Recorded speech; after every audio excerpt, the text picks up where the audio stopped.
Hello neighbors, it's Brad here from etrailer, and today we're taking a look at installing the Roadmaster diode wiring on a 2020 Ram 1500. Now this is available in a few different configurations, but it's really going to all cover the same thing. It really comes down to what other components do you need to pick up. Today we had a Roadmaster Nighthawk, which comes with the umbilical as well as the 6-pole. But if you didn't get that tow bar, you can still get it kitted with those diodes, and you get a few different options on umbilicals, whether it be a coiled, straight cable, or a hybrid, and also you'll get that 6-pole. But what does diode wiring do? It essentially allows you to have your 6-pole plug up front and transmit light signals from the RV via the umbilical and the 7-way on the RV, giving you your running lights, turn signals, and brake lights on your towed vehicle. So if you've seen older setups with magnetic tow lights, think of that as kind of the same thing, except it's going to utilize your factory taillights, giving you a nice clean look. And with a lot of braking systems, like we installed today, the Stay and Play Duo from Demco, it's required to have diode wiring to be able to tap into that for a brake signal for the braking system to work. So this has kind of become the standard in flat towing, and really it's not that difficult of an installation. More or less, you're going to be taking wires and running it from the front, where eventually you'll tap into a 6-pole, run those wires back to your factory taillights, and splice those in using spade connectors. So it seems a little bit scary to cut factory wires, but this is a very robust and reliable system. And really, your diode is just a one-way check valve for electric, so you don't get any backfeed. So it's safe, and you're not going to be damaging factory electronics in the process. There's going to be 5 main components required to flat tow your Ram. First on the vehicle side is going to be your base plate, which will connect to your tow bar. Also along with that, you're going to need safety cables to attach to your base plate, diode wiring to transmit light signals, and then a braking system. Now when it comes to the installation, I mentioned it's fairly easy to do. Most of it is just going to be running the wires to the back. And then when you tap into those factory wires, I'll be letting you know exactly the colors that you need. As long as you have a 2020 Ram, it should be pretty straightforward. So you don't really need to be a wiring expert here. And really all you need is a pair of strippers and a crimp, because you'll be using spade connections. So overall, super easy to do.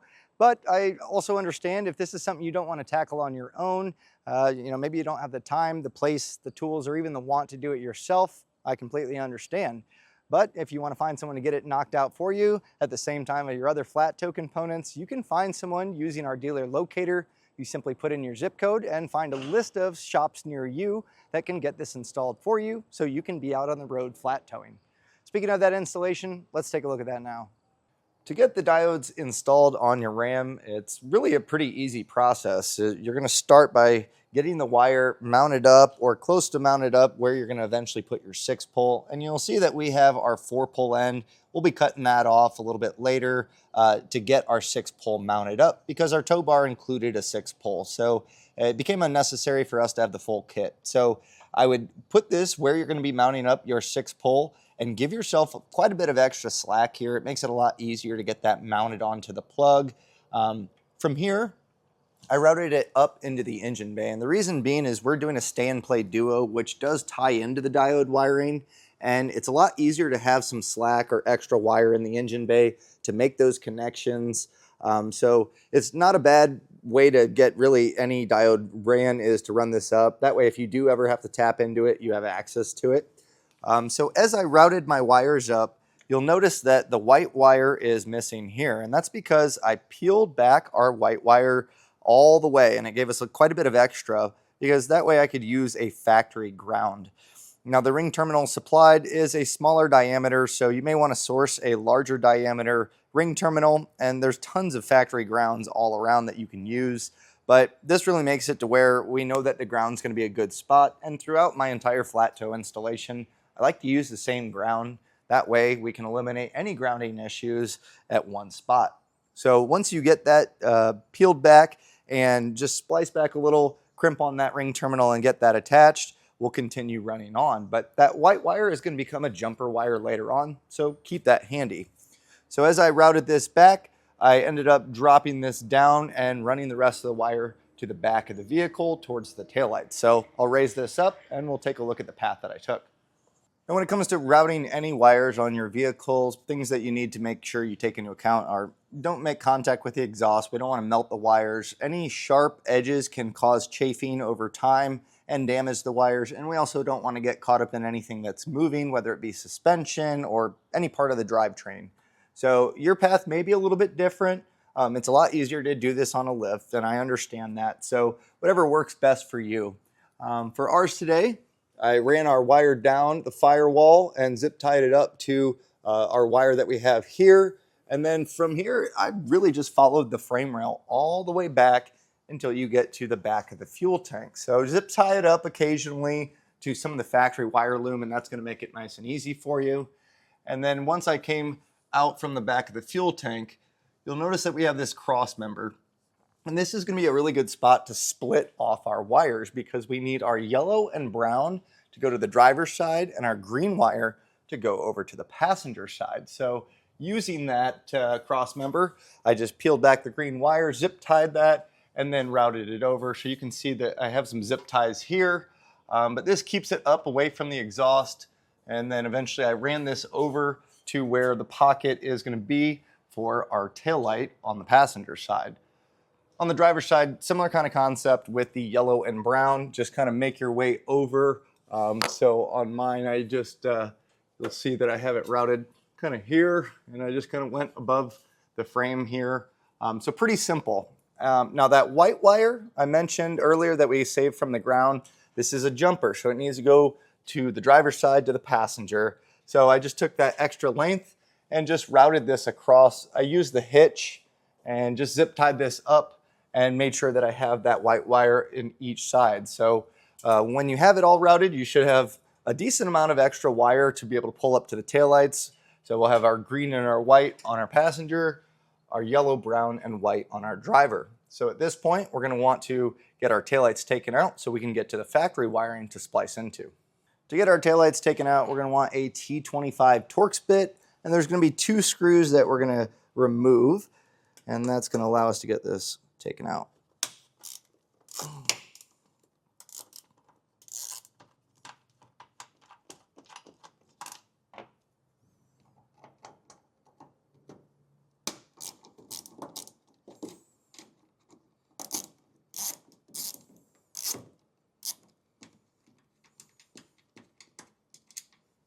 And once those screws are out, there's also going to be these plastic pushes that we're going to want to remove. And the bottom one is super easy to get. Using a trim panel tool, you'll just pry the center.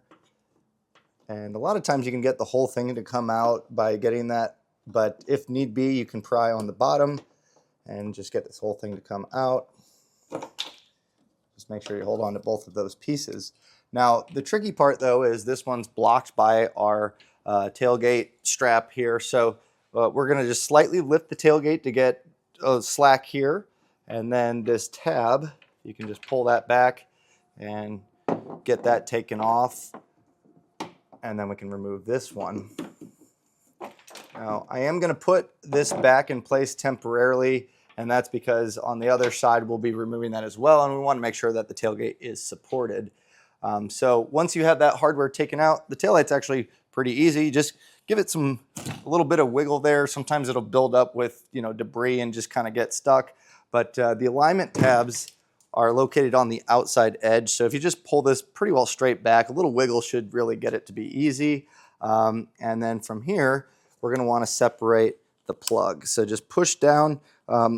Originally, this probably had a locking tab. So if that's the case, just pull that red tab back before pushing down. And same thing with these. These can kind of fight you a little bit with buildup. But once you unplug that, you can set your taillight aside. You can go ahead and repeat the same process on the other side to get that taillight taken out. Our diodes, we're going to eventually splice into wires that are located on our plug. And this little run here is going to be a great spot for us to get those mounted up and still be able to get our taillights put back in place. So what we need to do is get this tape removed. And sometimes you can just peel it off like I'm doing here. If not, just take I have a zip tie cutter, but something to cut that slightly and you can peel it back. I'm going to take this all the way back so we have full access to our wires. Now with this peeled back, the wires that we're going to be attacking are going to be the number 1 and 2 spot. So we have white with orange and white with green. And I'm going to go back, not super far, but leave myself a little room here, and we're going to cut these wires. So once they're cut, you can then strip back the ends of all 4 wires.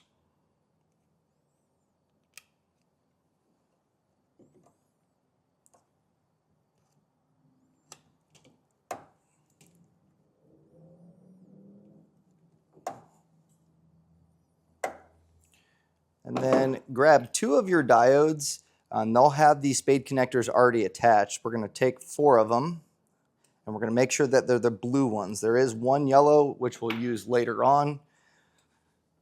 And with these, just twist the wires up. They're pretty small, so what I like to do sometimes is bend them end over end, so it just gives it a little bit more bite for the spade connector to bite onto. So if you need to strip it back a little bit extra, you can absolutely do that.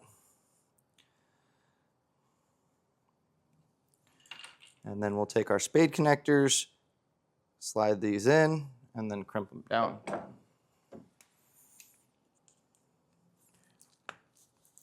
Once crimped, I always like to give it just a slight tug to make sure that it's secure on there, and then we can get the remaining 3 wires with the blue spade connector on there as well.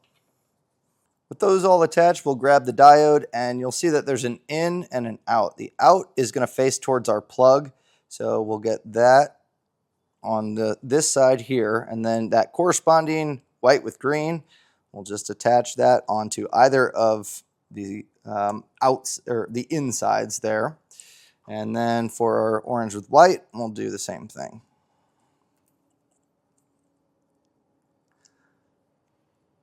So having 2 remaining spots to be able to put those spade terminals on, that's going to be the wires that we pull up. So we have a pretty good gap. In fact, I can reach down, and I zip tied these up, pull our wires up, but make sure that you have all 3 of them. And we have quite a bit of excess here. It is important to make sure that this isn't going to be in the way of the strut or anything like that. Again, just to protect the wires long term. So just route that properly. I'll probably end up zip tying it up here, but I'll give myself enough extra slack. So I'll cut this here. And we'll put a little split between the brown and yellow.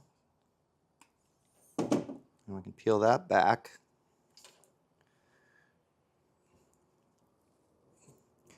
And the brown is our running light signal, and that needs to go to both sides. So our jumper wire and our brown wire are going to go together.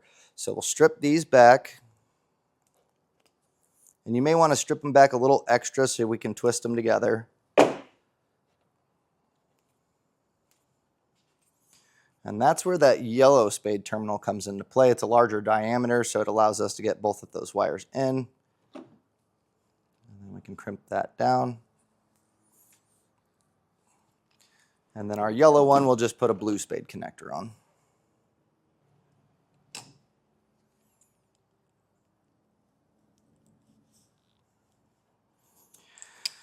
So our yellow is our turn signal, so we want to make sure that that's going to our stop and turn on our factory wiring, which in our case is going to be the white with the green. So we'll get that blue spade connector with the yellow wire attached to the white with green diode. And these can be a little bit tight at times, so just kind of make sure that it's on there well. And then that yellow spade connector will go to the orange and white.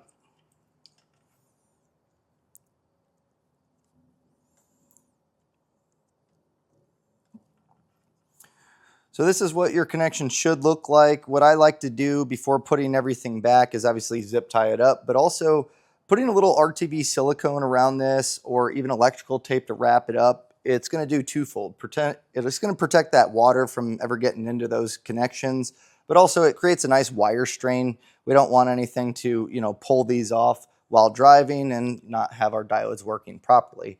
So I'll get this all prepped and then we can move over to the other side. Our passenger side is going to be pretty much the same. In fact, the color wires are identical, so that really makes it nice and easy. So still white with orange, white with green. And then our white wire, which is that jumper for the running lights, that will go to white with orange.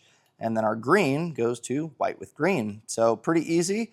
So I'll get this one prepped as well, get our taillight put back in, and then we can head up front to get our 6-pole installed.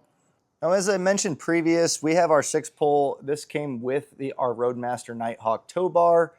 So if you don't have a 6-pole, you can get this diode kit with one, but this is going to be crucial to get this mounted up. Now, you could use a 4-pole, but predominantly with the umbilicals, generally we're going to see a 6-pole.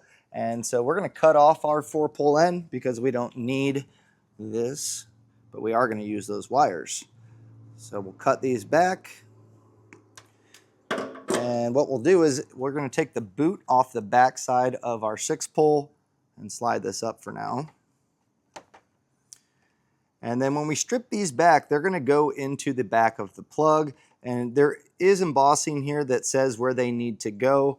And pretty simple here. It's just a small Phillips head screw that we're going to back out. I would highly suggest not completely removing it. You're just going to want to back it out to where you can feed the wire in. And then once that strip portion is in, you can snug that down. You don't need to over tighten it. You don't want to damage those wires. So let's get these stripped back first.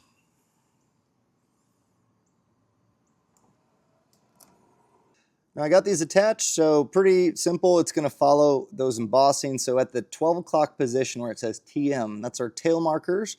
That's going to be our running light wire, which is brown. GD is ground, so that's going to be white. LT is going to be our left turn. That's going to be yellow. And then RT is our right turn signal, which is green. Now, if you did a charge line, that's going to go into the center post. So if you're doing that at the same time, you can absolutely tie it in now. In fact, I'd highly suggest that. So at this point, this lives on the front of the vehicle. And so we really want to make sure that long term, we're not going to have any wiring issues. So what I like to do is take RTV silicone and just really, coat all of this to where water really can't go in there and break down those connections. So we'll just kind of get this all filled up.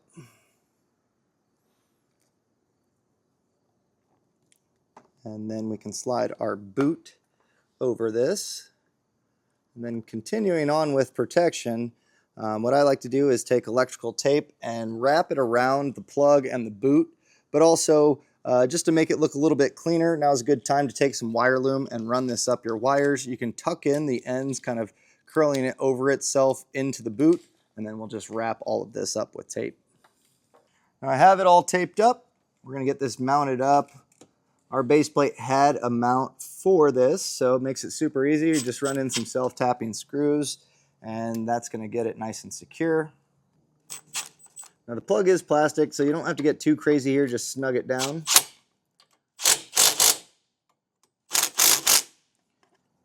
And with that mounted up, you've officially installed your diode wiring. But before you hit the road, you are going to want to test to make sure that it's working.